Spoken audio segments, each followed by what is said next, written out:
Hi, everyone. So, today I just want to introduce Nozick's Experience Machine Thought Experiment. This is a really important thought experiment that's meant to raise worries for this hedonistic picture of what the good life consists in. So, remember, according to hedonism, the only thing that intrinsically adds value to a person's sort of life is happiness. And by happiness, they mean the experience of pleasure and the avoidance of the experience of pain or suffering. Now, remember, that doesn't mean that the sort of best life possible for a human being is just going to be sort of sunshine and sort of roses their entire life.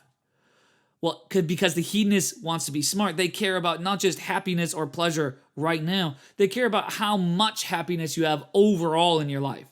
And sometimes it might make sense. The idea is, in order to experience more sort of enjoyment or pleasure or happiness in the long run, you might have to experience some suffering now. So I want you to try to imagine the happiest life that you could possibly live. Now, this might be different for each person. Hedonism has that advantage of there's that sort of many models of a good life for each person. And that's because what would make you happiest might be very different than what would make me happiest. So maybe for one of you, maybe the happiest experience would be a life where you are the first person to travel to Mars, or you write the next sort of greatest sort of novel that becomes a worldwide sensation. Or maybe what would make you happiest is if you were to cure cancer. Or maybe it would just be living a quiet life with a family sort of in the country. Maybe for another of you, it would be the sort of a life where you become a famous musician. Now remember, like I said, maybe the happiest life for you wouldn't be one where you just automatically become the greatest musician. Maybe you wouldn't really enjoy it if it just sort of happened to you. You'd enjoy it a lot more. Get more happiness out of that sort of becoming famous if you were to also sort of practice every day and go through all this hard work to eventually have it pay off to sort of succeed over that sort of experience. Now, I want you to imagine that scientists, we're learning more about the brain every day, and the brain seems to be responsible for creating our experiences. The things we see, the things we touch, the things we smell, taste, hear. These experiences seem to be created by electrical activities in our brain. So I want you to imagine in the future that we've learned so much about the brain that scientists have actually created a computer that they can program, and it will send electrical signals to your brain so that your brain can create any kind of experience that we can imagine. We can program all this ahead of time into the computer. And we are able to program this machine to give you the experience of living that happiest life that you just imagined. And again, maybe we don't program it to give you pleasure 100% of the time, because that might get boring and you might not be very happy in a very boring experience. So maybe we sort of program some of that struggle of practicing every day to become that famous musician. But the idea is, whatever that happiest life is, I can program that experience and tailor it just for you to give you the happiest possible experiences you can imagine.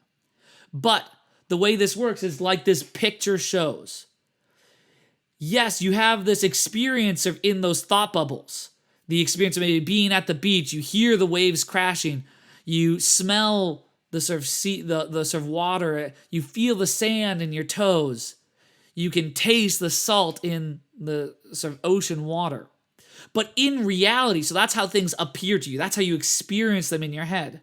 But in reality, you're just laying on a bed in the lab of a sort of scientist, hooked up to a computer, having these experiences sort of spoon-fed to you, sort of pre-programmed coming from that sort of computer. Now, this is key. You don't remember going into this machine when you're in it. While you're in it, you think everything is real. It feels just as real. So it's just like having this book right there. You can feel it. You can see it. You can turn the pages. You can smell it. If I wanted to, I could taste it. And it's exactly like doing that in real life when you're in this machine. Now, don't worry about safety. Imagine that you are 100% certain that this is absolutely safe, that there's no danger, nobody's going to unplug you, it's not going to harm your health in any sort of ways. So now imagine you're given a choice. You can either go on continuing to live your life as you are right now, which is certainly, I mean, maybe it's a really happy life, but certainly it's not the happiest possible life that you could live. Or the scientist gives you the opportunity to enter the machine and live out the happiest possible life that you can imagine for yourself. Would you take the opportunity to live the rest of your life in this experience machine? And you'll live just as long as you would if you were out of the machine. So keep that in mind. It's just as safe. You need to sort of stretch your imagination in that sort of sense. But if you were given this opportunity, would you take it? Now, Nozick thinks that most people are going to say no. And if you said no, here's the question to consider for next time. What's stopping you? Why wouldn't you want to live the rest of your life in this machine? What's missing from that kind of life that makes you want to stay out of the machine?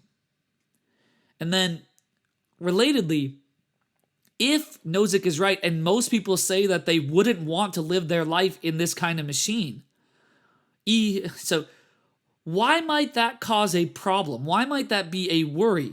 Why might that give us reason to think that hedonism is wrong about what the good life consists in? And in our next video, we're going to take those ideas and we're going to develop them into explicit arguments against hedonism and see how we might pose a challenge. I'll see you for that video. Bye-bye.